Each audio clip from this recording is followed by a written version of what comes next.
जय माता दी। आप सबको नवरात्रि की बहुत बहुत शुभकामनाएं। तो सबको मेरी तरफ से बहुत बहुत शुभकामनाएं। बिल्कुल, हमारे यहाँ किसी मुसलमान को पता है कि नवरात्रि आ चुकी है। हमारे यहाँ हमारे देश के अंदर हिंदू भाई भी रहते हैं, उनकी नवरात्रि आई हुई, हमने जरा सा ख्याल रखा उस चीज का। लेकिन भारत के अंदर देख लो, नवरात्रि आई हुई है, लेकिन भाई मुसलमान भी तो रहते हैं ना वहाँ पर। 9 दिन तक मीट की दुकानें बंद है। कोई बात नहीं, हिंदू धर्म है ये, हिंदू देश है ये। और मैंने उनसे प्रार्थना मांगी है कि भगवान जी इसी तरह हमारे इस शहर में, पूरे हिंदुस्तान में अमन चैन सुख शांति बनी रहे। नवरात्रि में दुर्गा माँ की पूजा की जाती है, ये चीज़ तो आप लोगों को पता होगा, और नहीं पता तो मैं वो बता रही हूँ क्योंकि मुझे भी पता है। मैंने भी सब कुछ इसके बारे में पढ़ा है। जब से मैं सनातन धर्म में आई हूँ तब से मैंने सनातन धर्म की चीज़ों को पढ़ना स्टार्ट कर दिया है कि क्या चीज़ कैसे होती है। तो मुझे बहुत ही ज़्यादा कुछ पता चल चुका है। तो उसके लिए मुझे थोड़ा रिग्रेट नहीं फील होता है कि हाँ नवरात्रि आ गई तो क्या करना है, कैसे करना है। मुझे थोड़ा बहुत तो आइडिया रहता ही है। मंदिर भी जाऊंगी। भाई यही तो भारत का एक प्यार है इस दुनिया के अंदर कि भाई वहाँ पर ये भेदभाव नहीं है। इंडिया के मुसलमान जो हिंदू भाई है ना, वजह सारे आपस में बिल्कुल। जो त्योहार है इसका एक और मकसद भी है कि हमेशा अच्छाई की जीत होती है और बुराई हमेशा खत्म। बुराई जितनी मर्जी ताकतवर हो, लेकिन जब अच्छाई उसको खत्म करने पे आती है ना, तो फिर बुराई का दूर दूर तक कोई पता नहीं। और मुझे इतनी खुशी है कि भगवान ने मेरी प्रार्थना कबूल की है, जो मैंने भगवान से मांगा था कि मेरा बच्चा ठीक हो जाए। मैंने जय हिंद दोस्तों नवरात्रि के पावन पर्व पर मुस्लिम महिला को मां काली की पूजा आराधना करते हुए और उनका आशीर्वाद लेते हुए देखकर पाकिस्तानी हैरान रह गए हैं। प्रोटोकॉल दिया जाता है। वो लोग मतलब साइंस टेक्नोलॉजी में, कंप्यूटर में, आईटी फील्ड में बहुत ज़्यादा आगे हैं और इनको बाहर के कंट्रीज में उनको बहुत ज़्यादा फेवर दी जाती है एज कम्पेयर टू पाकिस्तानीज को तो मतलब बिल्कुल लिफ्ट नहीं कराई जाती, बिल्कुल सेकंड थर्ड क्लास समझा जाता है। क्यों? मतलब टैलेंट तो हमारे पास भी होगा जो नहीं है। मतलब पाकिस्तान के हालात देख लें, यहाँ पे एक तो मतलब डरते हैं लोग रिलीजन के नाम से, तो वैसे ही बहुत ज्यादा आपको होगा पता। ब्लास्फेमी के लॉज बन गए हैं, कत्ल वगैरह, तो मतलब किसी पर इल्जाम लगा के आप कुछ कर दो ठीक हो गया। तो मतलब बाहर भी, जैसे बाहर की कंट्रीज हैं, पाकिस्तानीज खास तौर पर, ये सारे मतलब एक तरफ हो जाना। हम एक यूनिटी है, एक कम्युनिटी है, हम जो है अच्छे हैं, अच्छे बाकियों से अच्छे हैं, ये गंदे हैं।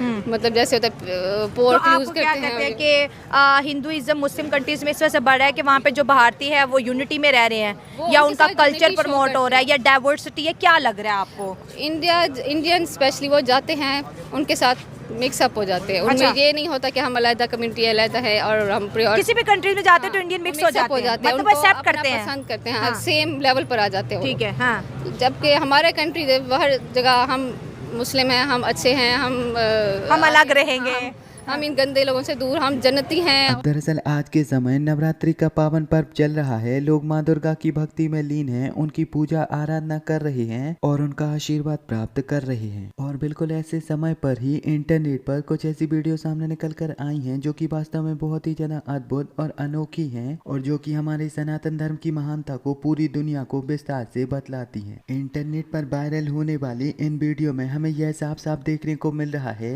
कि मुस्लिम महिलाओं ने बुर्का पहनकर और एक मुस्लिम महिला ने तो भगवा रंग का बुर्का पहनकर मंदिर में प्रवेश किया, मां दुर्गा मां काली की पूजा आराधना की, उनका आशीर्वाद प्राप्त किया और उनकी भक्ति का हिस्सा बनी। अब इंटरनेट पर वायरल होने वाली यह तरह तरह की वीडियो हमारे सनातन धर्म की महानता को बतलाती हैं और यह दिखलाती हैं कि कोई भी व्यक्ति कुछ भी क्यों ना कह ले, लेकिन सनातन धर्म आज भी एक महान और उत्कृष्ट धर्म है जो कि पूरी दुनिया को अपनी ओर आकर्षित करता है। और बिल्कुल इसीलिए लोग सनातन धर्म से जुड़ना चाहते हैं, सनातनी बनना चाहते हैं और सनातनी भगवान की पूजा आराधना करना चाहते हैं, क्योंकि वह देखते रहते हैं कि जब हिंदू व्यक्ति इनकी पूजा आराधना करके इतना ज़्यादा सुखी हो सकता है तो आखिरकार हम सुखी क्यों नहीं हो सकते।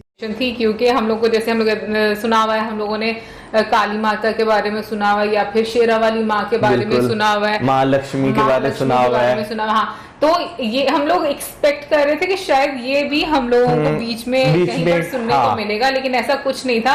बट दूसरा, उसके साथ साथ जो चैत्र नवरात्रि यानी कि जो कि नया साल शुरू होता है हिंदू कैलेंडर्स का, वो काफी ज्यादा अच्छे तरीके से 9 डेज जो है वो इसको सेलिब्रेट किया जाता है। तो बेसिकली जो मैं पढ़ रही थी इसके बारे में, तो एक ये भी कहा जाता है कि जब मौसम चेंज होता है, क्योंकि साल में 2 मरतबा नवरात्रि आती है, एक शुरू में आती है और एक बड़ी नवरात्रि जो हम लोगों को पता है कि आती है। तो एक जब गर्मियों का मौसम आ रहा होता है, यानी कि स्प्रिंग सीजन से समर सीजन आ रहा होता है और विंटर्स खत्म हो जाती हैं बिल्कुल, तो ये जो छोटी नवरात्रि है तब आती है, और जो बड़ी नवरात्रि है वो उस टाइम पर आती है जब गर्मियां चली जाती हैं, खज़ां का मौसम भी चला जाता है, और नहीं गर्मियां चली जाती हैं और फिर उसके बाद आता है सर्दियां आती हैं। हाँ, बीच में खज़ां भी तो आती है। हाँ, तो खज़ां से जो सर्दियां आती हैं वही वाला जो है ना, आई मीन ऑटम से जो विंटर आता है ना, उसकी जो ट्रांजिशन होती है उस टाइम पर बड़ी नवरात्रि आती है। तो जो एक इस फेस्टिवल का महत्व है वो ये भी है। वैसे अगर देखा जाए ना तो नो डाउट जो अभी हमने देखी है ना, इनकी वीडियो देखी है, तो जो ये 9 दिन है काफी ज्यादा इंपॉर्टेंट है, क्योंकि आपको जो है डिफरेंट अवतार जो है वो देखने को मिलते हैं माँ दुर्गा के। तो आप अगर देखें तो हर अवतार की कोई ना कोई खासियत है, वो कुछ ना कुछ ऐसा जो है वो आपको यानी कि प्रदान करते हैं, जिसकी आपको शायद कह लें कि इच्छा रहती है।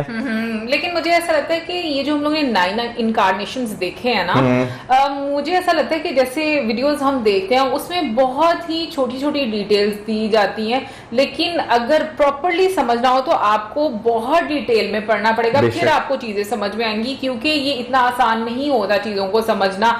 जब हम लोग ऐसे डायरेक्ट वीडियो देखते हैं तो उस टाइम पर जो हम लोगों को चीजें बताई जाती हैं उसके पीछे जो एक लंबी डिटेल होती है, मुझे लगता है कि वो समझना बहुत ज्यादा इंपॉर्टेंट रहता है। इसमें कोई शक नहीं है। आप जो है जब आप किसी चीज के बारे में पढ़ते हैं ना, तो उसके बारे में आप यानी कि आपके पास एक ऐसा बंदा होना चाहिए जो आपको प्रॉपर एक डिटेल के साथ समझा सके, क्योंकि हर चीज की जो होती है ना एक बहुत लंबी डिटेल होती है जो कि आपको नहीं पता होता, आपको वो ऐसा ही बंदा बता सकता है जो नॉलेजेबल हो। अच्छा, वैसे एक और चीज जो हम लोग वीडियोस देखते हैं ना, तो मैं बोलना चाहूंगी कि सनातन धर्म में वाकई में नेचर को लेकर जिस तरीके से मतलब उसको ग्रैटिट्यूड शो करने के लिए इंसान को कहा गया है, वो मुझे चीज बड़ी अच्छी लगती है। यानी अभी जैसे हम लोगों ने इनकारनेशंस देखे हैं, इसमें मतलब हम लोगों ने देखा जो मतलब बैल मतलब गाय थी, आई थिंक है ना, बैल, फिर उसके बाद हम लोगों ने शेर भी देखा, फिर बीच में गधा भी देखा। अगर नॉर्मली आप लोगों को लेते हैं ना, चीजें देखते हैं तो, और जिनको इतनी नॉलेज नहीं होती, वो लोग वाकई में इसको एक डिफरेंट साइड से डिफरेंट चीजों से सोचते हैं, डिफरेंट तरीकों से सोचते हैं। लेकिन जब आप थोड़ा सा इसमें मैं कहती हूँ कि ध्यान से और आप डिटेल में पढ़ना शुरू करते हो तो आपको पता चलता है कि किस तरीके से हर चीज की रिस्पेक्ट करना सिखाई जाती है, उसकी इम्पोर्टेंस और उसकी क्या वैल्यू है उसके बारे में बताया। यार असल में हम लोग फिर वही बात आ जाती है, चीजों को जो है ना वो पढ़ते इस तरह से हैं कि बस हम जो है ना वो एक कह लेंगे इतना पढ़ते हैं कि बस हम कहते हैं कि बस यार ये जितना हमने पढ़ लिया यही बहुत है, इससे ज्यादा जो हमें पढ़ने की जरूरत नहीं, इनके हम अपने आप को बहुत ज्यादा ज्ञानी मानना शुरू हो जाते हैं थोड़ा सा पढ़ के। लेकिन नो डाउट जब आप ऐसे लोगों के बीच में बैठते हैं ना जो वाकई नॉलेज में रखते हो, तो जो चीज आपने पढ़ी होती है ना फिर आपको उसके बारे में ज्यादा जानने को मिलता है, तो आप जो है उस चीज को और एनालाइज कर सकते हैं और अच्छे तरीके से देख सकते हैं, जान सकते हैं। लेकिन ये कि जितने भी हम लोगों ने इनकारनेशंस देखी है ना, इसमें ये कि हर जो देवी हैं उनके पास डिफरेंट पावर्स हैं, और जो मतलब उनकी ब्लेसिंग्स लेने के लिए आपको तपस्या करनी पड़ती है। वैसे मैं सोचती हूँ कि पहले टाइम में मतलब तपस्या बहुत ज्यादा एक मतलब मुश्किल काम हुआ करता था, और कि अगर आपको किसी भी चीज की इच्छा है उसके लिए जब आप तपस्या करते थे तो आपको काफी